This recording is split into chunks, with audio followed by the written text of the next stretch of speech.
Busquen en su Biblia Isaías capítulo 7.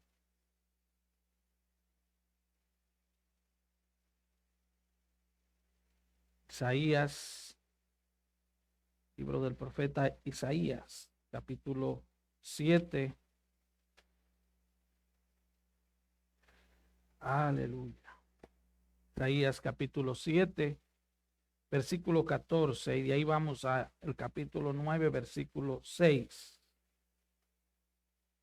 Cuando lo tengan, dígame amén, por favor. Y dice así la palabra del Señor. Por tanto, el Señor mismo os dará señal. He aquí que la Virgen concebirá y dará a luz un hijo, y llamará su nombre Emmanuel. Capítulo 9, versículo 6. Porque un niño nos es nacido, hijo nos es dado, y el principado sobre su hombro. Y se llamará su nombre admirable, consejero, Dios fuerte, Padre eterno, príncipe de paz. Oremos. Padre, te damos gracias por tu palabra. Señor, sin tu ayuda es imposible predicar tu palabra. Espíritu Santo, tú eres el autor de las Escrituras. Tú eres el revelador de las Escrituras y el iluminador de las Escrituras. Yo te pido en este día que seas tú asistiéndome, ayudándome, para que pueda hacerlo bajo tu poder y tu guianza. Porque te lo pido en el nombre de Jesús. Amén y amén. Puede tomar su lugar. Y vamos a hablar en esta preciosa mañana del nacimiento de Jesús. Pero quiero enfocarme en la doctrina del nacimiento virginal de Jesús. Porque un nacimiento en sí mismo no es un milagro. El nacimiento virginal de Cristo es un milagro. Ahora, Jesús tenía que nacer de una virgen.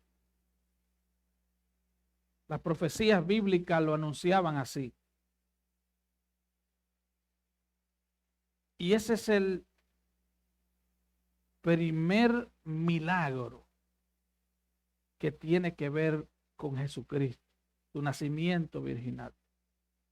Hace algunos años se hizo una encuesta entre cristianos en Estados Unidos y solo el 58% decía o creía en el nacimiento virginal de Jesús.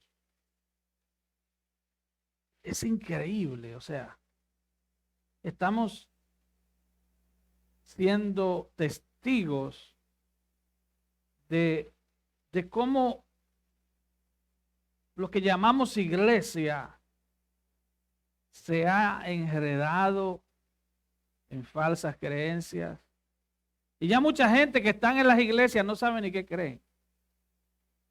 Están, pero no están. Ahora, primero, para hablar del nacimiento virginal, quiero introducirme hablando de María. Quiero decir primero lo que María no es.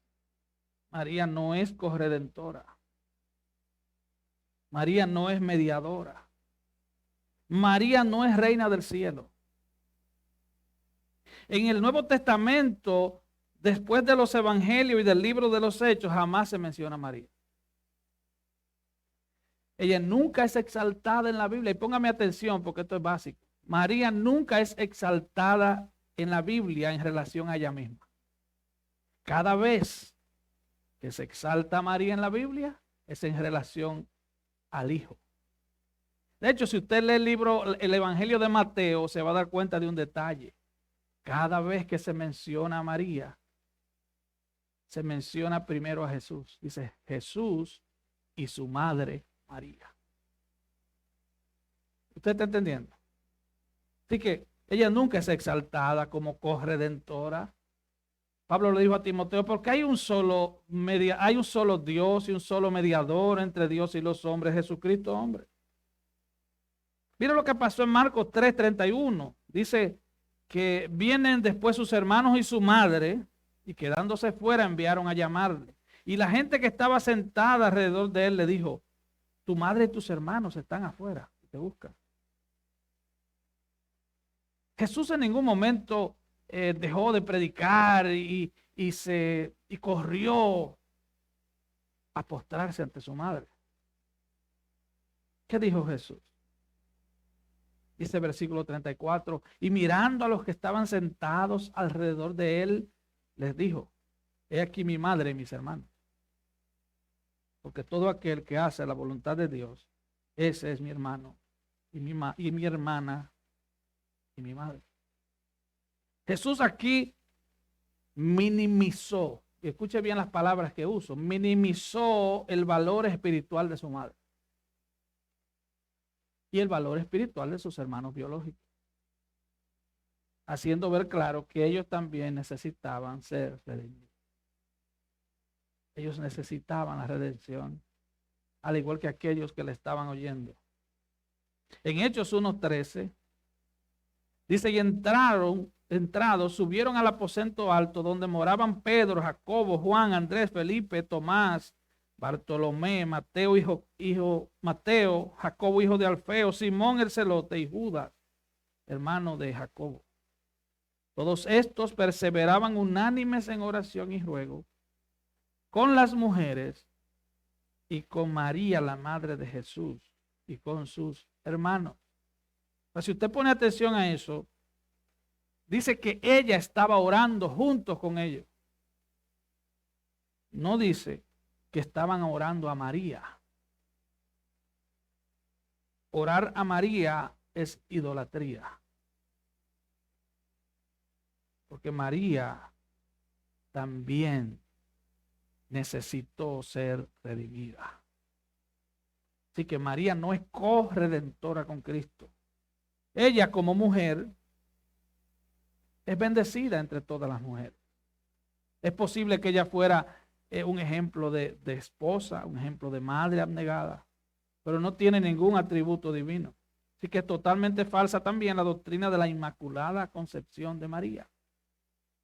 María nació en pecado como usted y como yo. Por eso necesitaba un Salvador. Ahora, ¿de dónde viene el título de Reina del Cielo? Eso viene de Génesis, capítulo 10. Nimrod, si usted lee Génesis 10 en su casa, Nimrod fue nieto de Cam, o sea, bisnieto de Noé. Él fue el primer apóstata de la época de los patriarcas. Nimrod. Ellos construyeron la Torre de Babel, o sea, el primer ídolo que registra la Biblia. La esposa de Nimrod se llamaba Semiramis. Ella era la sumo sacerdotisa de las religiones babilónicas de la época. Ella fue llamada en cierta ocasión Reina del Cielo. La Iglesia Católica, Apostólica y Romana no saca ese título de la Biblia, sino de Babilonia. No tiene nada que ver con el Evangelio. Babel era la fuente de toda religión falsa. Es por eso que en Apocalipsis 17 y 18 usted ve que se llama la madre de las rameras y de las abominaciones de la tierra.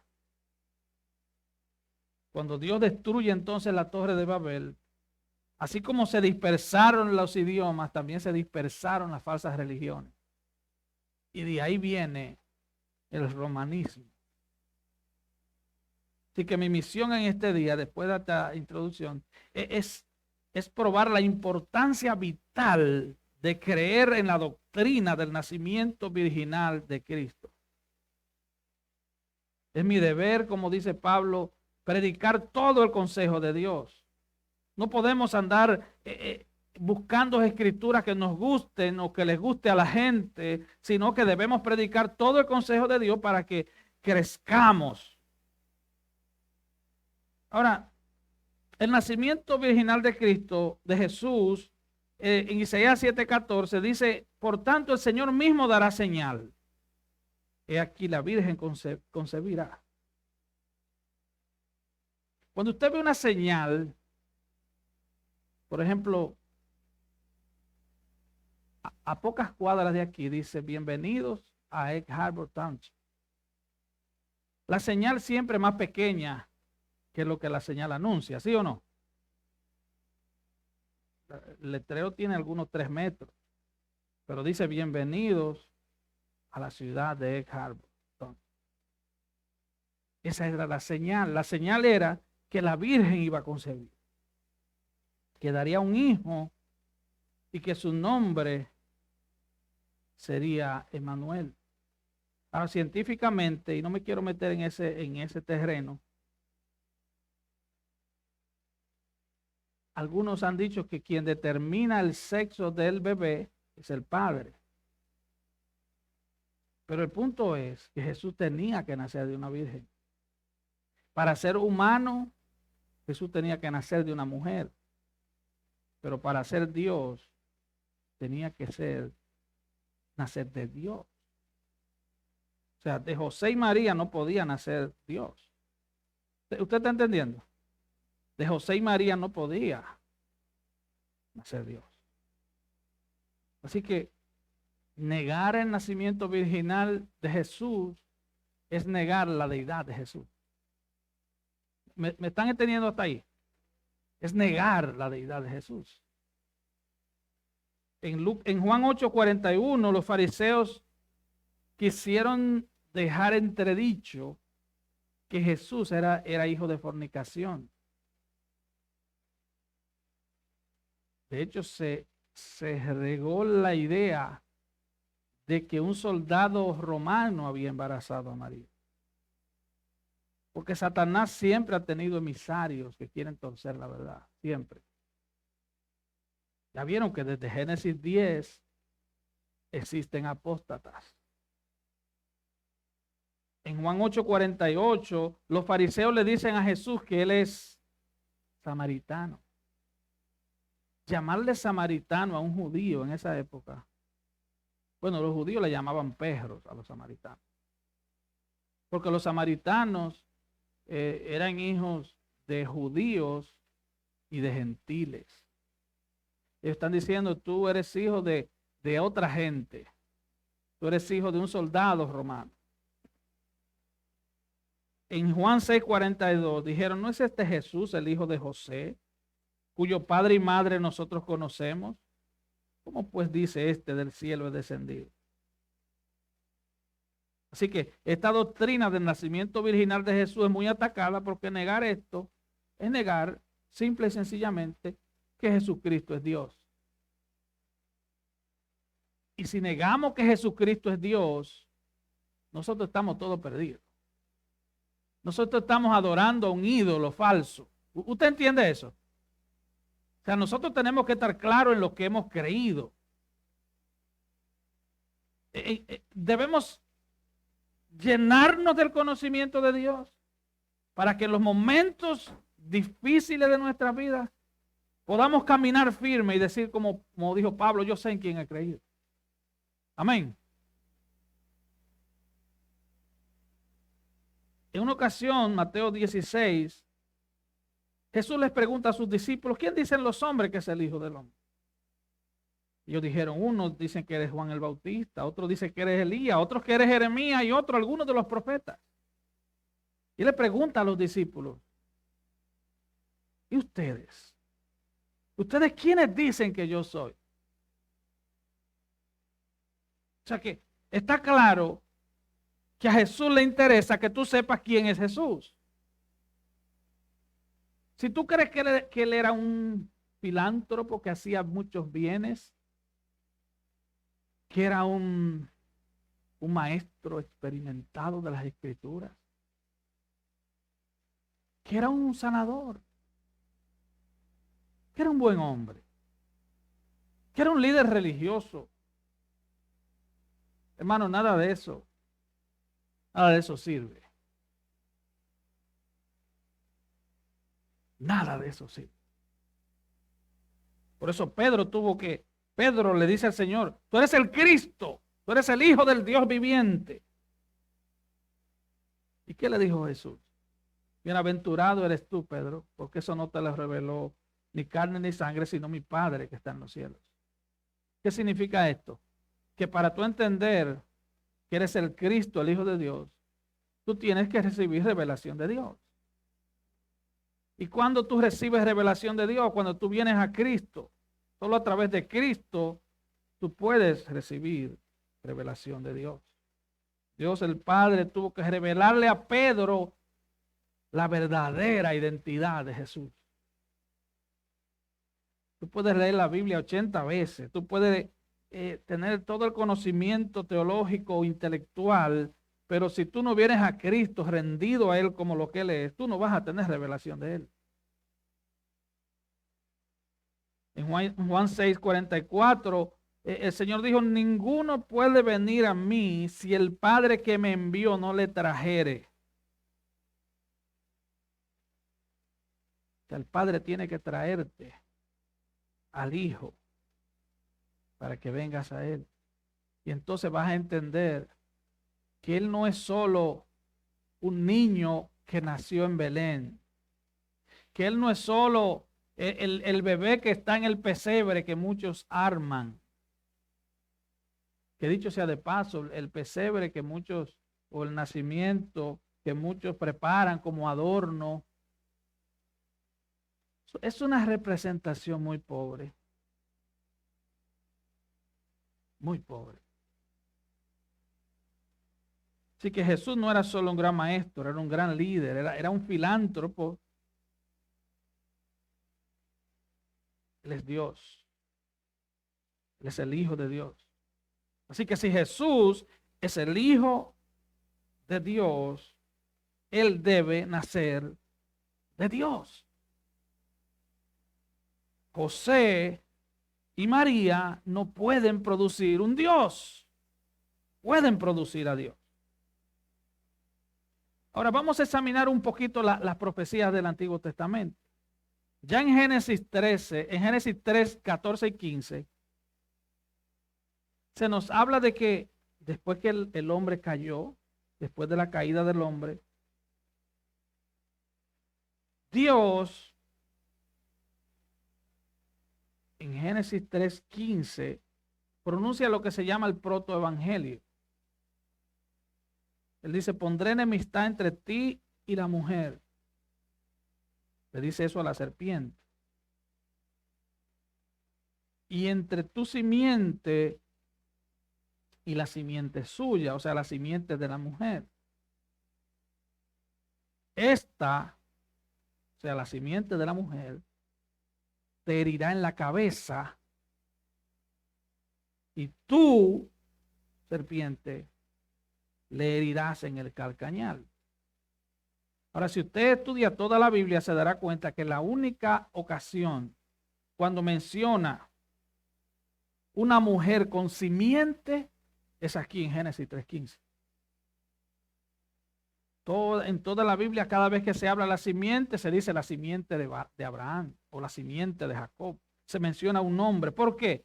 Porque esta mujer iba a dar a luz a una simiente de manera virginal. No iba a haber intervención humana en el nacimiento, intervención humana de un hombre en el nacimiento de Jesús. Y como usted sabe, Satanás hirió en el talón a Jesús. Pero en la cruz, Jesús hirió en la cabeza a Satanás. Fue la victoria, fue el tiro de gracia contra las huestes de las tinieblas. Ahora, Isaías 7:14, que ya leímos, dice, el Señor mismo dará señales aquí, la Virgen concebirá y dará a luz un hijo, llamará su nombre Emmanuel. Y en el original en hebreo lo que dice es, la Virgen embarazada dará a luz un hijo. La Virgen embarazada dará a luz un hijo. En Mateo 1:25, que leímos al principio del servicio, dice que pero que José no conoció a María, o sea, no tuvo contacto físico con María hasta después que nació Jesús. O sea, hablar de María no es hablar de la Virgen María. María fue virgen hasta que nació Jesús. Si no, pregúntenle a Santiago, su segundo hijo, escritor de la carta a Santiago, o Jacobo, como muchos le llaman,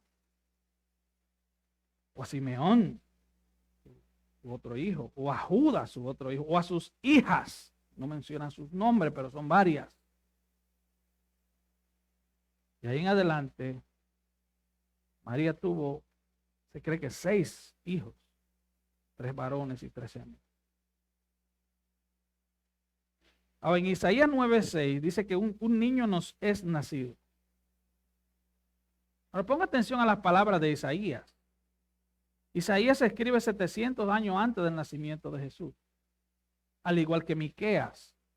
Eran profetas contemporáneos y ambos hablaron del nacimiento de Jesús. Y él dice, un niño nos es nacido. Eso no tiene nada de milagroso, ¿verdad que no? Un niño nos es nacido. Ustedes le nacieron niños, a ustedes niños, a ustedes le van a nacer niños, un niño nos es nacido. Lo que es milagroso es que dice que él será llamado Dios fuerte. Entonces usted dice, nos es nacido, pero es Dios. Nos es nacido, pero es Padre eterno. Significa que Dios mismo se introdujo en la carne a través del vientre de una virgen para hacerse humano, para poder venir a salvar humanos. Así que Jesucristo es Dios. Juan 1:3 dice, todas las cosas por él fueron hechas y nada de lo que ha sido hecho sin él fue hecho. En la carta a los Hebreos, el autor de Hebreos compara a los ángeles con Jesús. Escuche esto. Y él dice en el versículo 5, él hace una pregunta. ¿A cuál de los ángeles dijo Dios jamás mi hijo eres tú? Yo te he engendrado hoy y otra vez yo seré a él padre y él me será a mi hijo. Versículo 6, y otra vez, cuando introduce al primogénito en el mundo, dice, adórenle todos los ángeles de Dios. Hablando de Jesús. Adórenle todos los ángeles de Dios.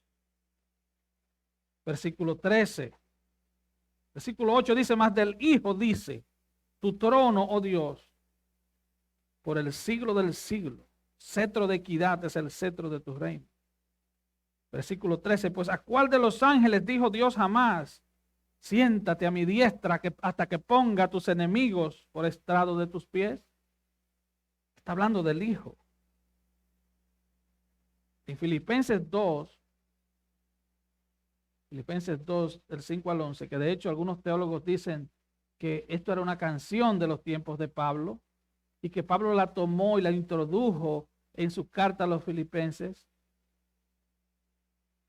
Dice que hay en vosotros este sentir que hubo también en Cristo Jesús, el cual siendo en forma de Dios, no estimó el ser igual a Dios como cosa que aferrarse, sino que se despojó a sí mismo, tomando forma de siervo, hecho semejante a los hombres. Y estando en condición de hombre, se humilló a sí mismo, haciéndose obediente hasta la muerte y muerte de cruz. Jesús no solo nació del vientre de una muchacha pobre, de una aldea insignificante de Israel, sino que él no fue a nacer a la mejor clínica privada de Israel, de Belén. Él no nació en un hotel 5 estrellas de Belén. Si es que habían hoteles, no habían hoteles, pero estoy hablando simbólicamente. Él nació en un comedero de animales. Por eso dije al principio que ese pesebre que se hace de manera ornamental, le falta algo muy importante. Y es el mal olor de los animales y de las heces de los animales. Porque él se humilló hasta lo sumo. Él no se humilló un poco, él se humilló hasta lo sumo. Mostrándonos ¿cuál es el camino de la gloria? El camino de la gloria es la aflicción. No hay gloria sin cruz, no hay gloria sin aflicción. Él exalta a los que se humillan.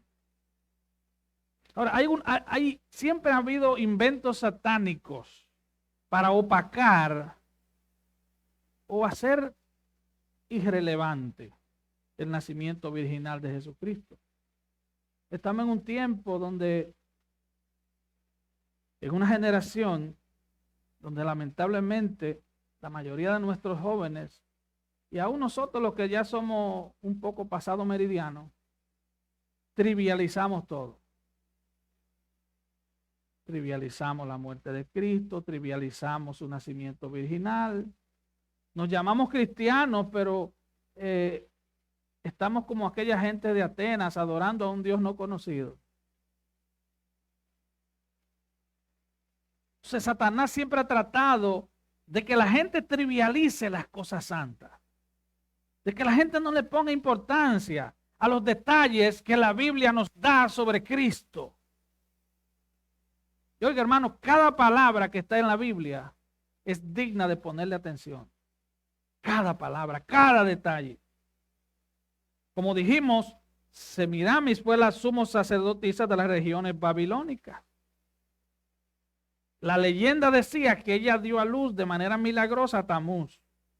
Supuestamente un rayo de la luz del sol alumbró a Semiramis y ella quedó embarazada de Tamuz. En China, Chimu dio a luz de manera milagrosa y virginal a su hijo. En Fenicia, Astarot dio a luz de manera milagrosa a Baal. En Grecia, Afrodita dio a luz de manera milagrosa a Eros. La madre de Buda dijo que quedó embarazada cuando un elefante noble, blanco como la plata y la nieve, que tenía 6 colmillos, entró en su vientre. Y que 10 meses después ella dio a luz a Buda. Así que Satanás siempre ha tratado de torcer la fe de los santos, de torcer las escrituras, de tratar de hacer irrelevantes los detalles de las escrituras. De hecho, Alejandro el Grande dijo que había nacido virginalmente cuando una serpiente entró en la cama de su madre y que ella quedó embarazada. Satanás siempre falsifica. Él siempre tuerce la verdad para que la gente no crea en la verdad. Y hay gente que vive un evangelio como en un limbo. A ellos no les importa si lo que le predican es verdad o mentira. Ellos solo quieren emocionarse un rato. Vienen a la iglesia como el happy hour de la semana. Emociona un rato, se me va el estrés.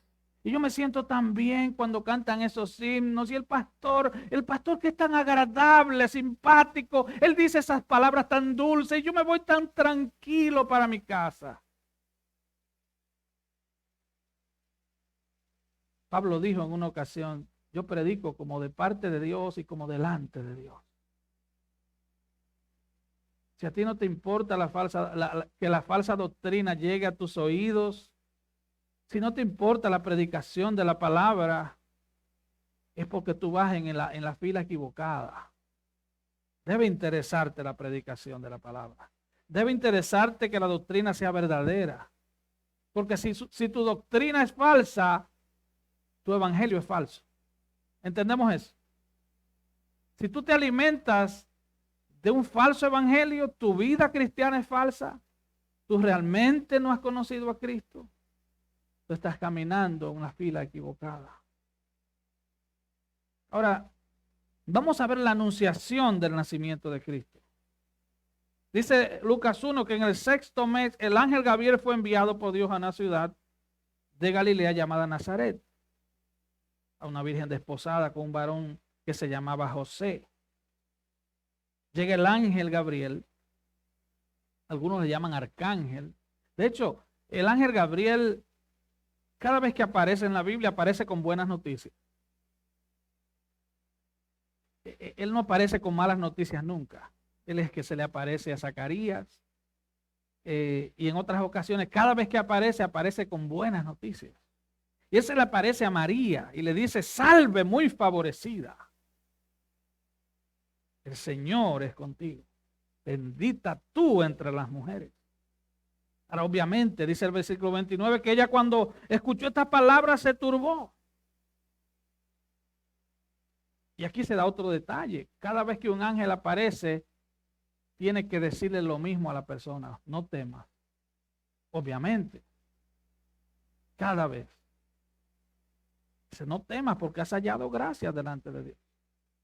Ya en el versículo 30, usted se da cuenta que María no es un ser especial.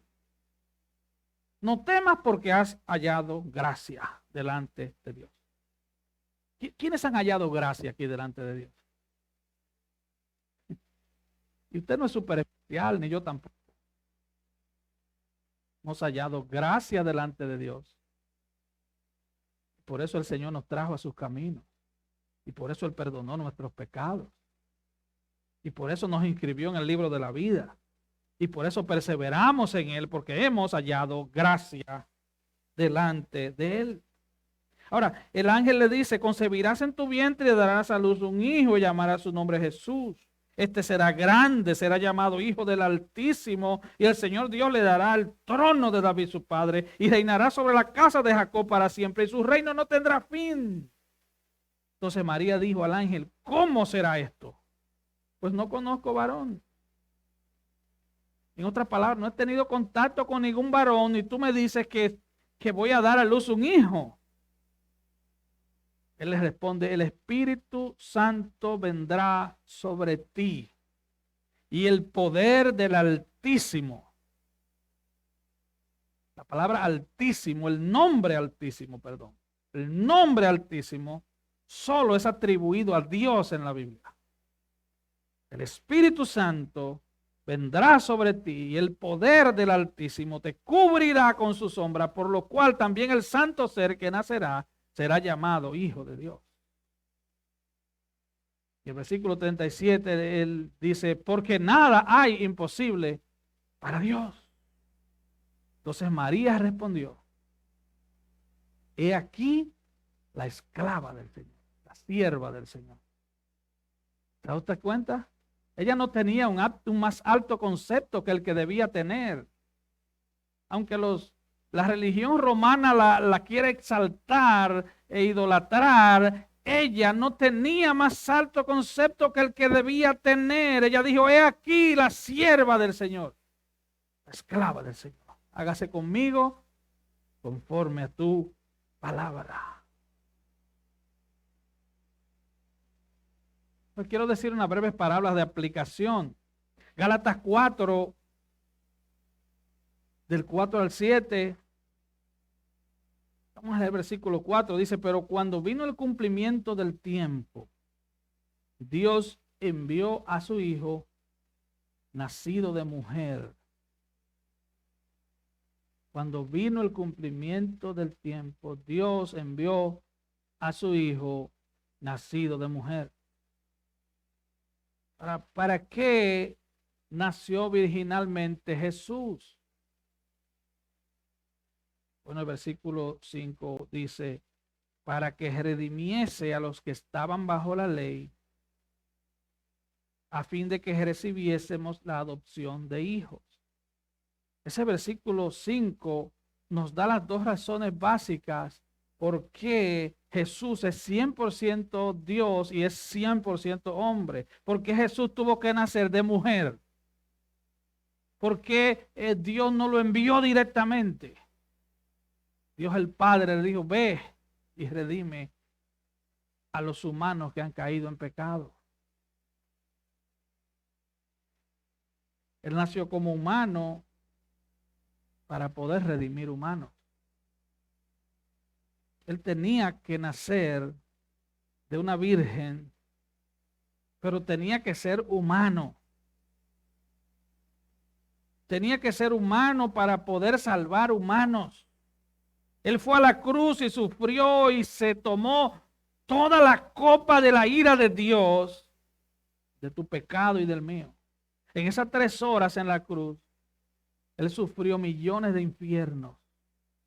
Por eso se oscureció el mundo, porque la luz del mundo se estaba apagando. Por eso la tierra tembló. Por eso, hermanos, entonces el velo del templo se rasga en 2.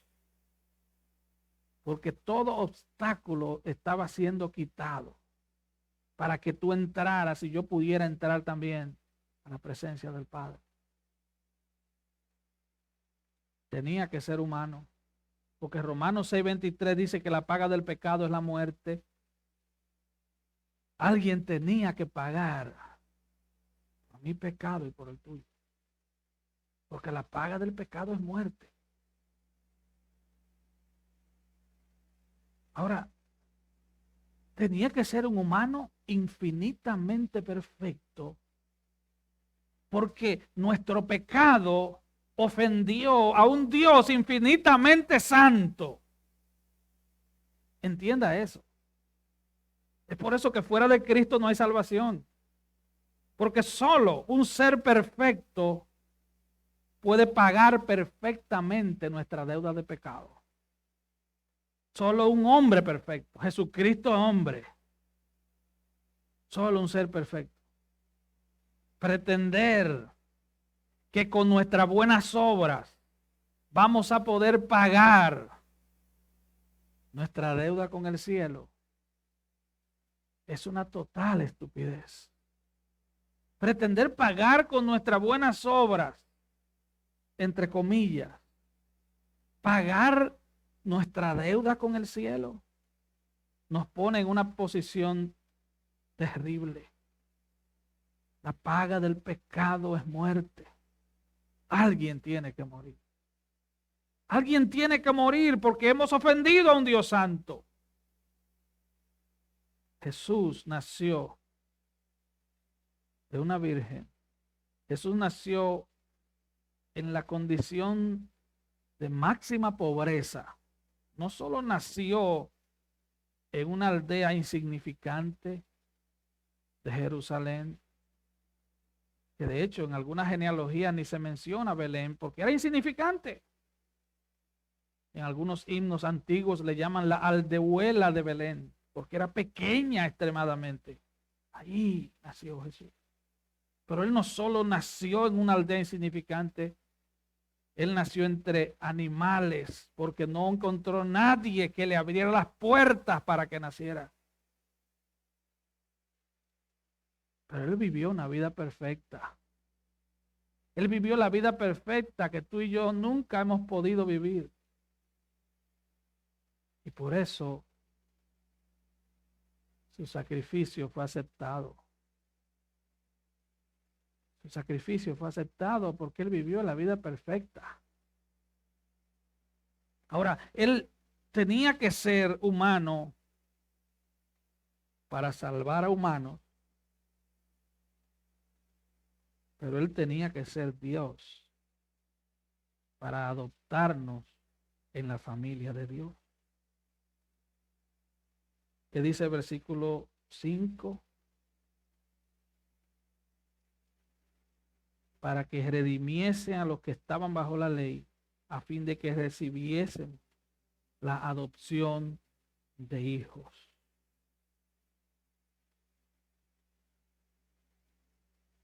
Él es Dios. Negar la deidad de Cristo es negar que podemos ser hechos hijos de Dios. Él nos adoptó en su familia.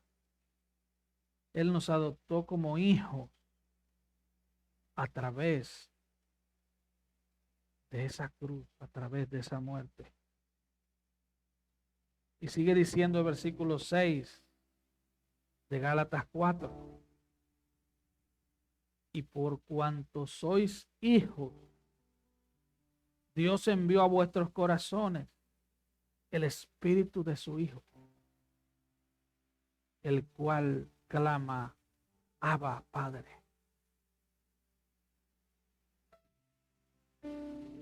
Así que ya no eres esclavo. Si tú eres cristiano, si eres cristiana, ya no eres esclavo, sino hijo. Y si hijo, también heredero de Dios por medio de Cristo. Él tenía que nacer virginalmente. Y si eres cristiano, debes creer de todo corazón en esa doctrina. Él tenía que nacer virginalmente para poder representarnos ante un Dios santo. Él tenía que ser engendrado por Dios. Él tenía que ser hombre para poder pagar tu deuda con el cielo. Él tenía que ser Dios para adoptarte en la familia de Dios. O que el Señor nos ayude a entender estas gloriosas verdades. Porque es de la única manera que usted va a poder adorar a Dios realmente. Conocer a Dios solo conociendo a Cristo. Podemos vivir de tal manera que lo honremos a Él. Solo conociendo a Cristo. No viviendo una vida descuidada, una vida que deshonre su nombre. Vamos a estar de pie, por favor.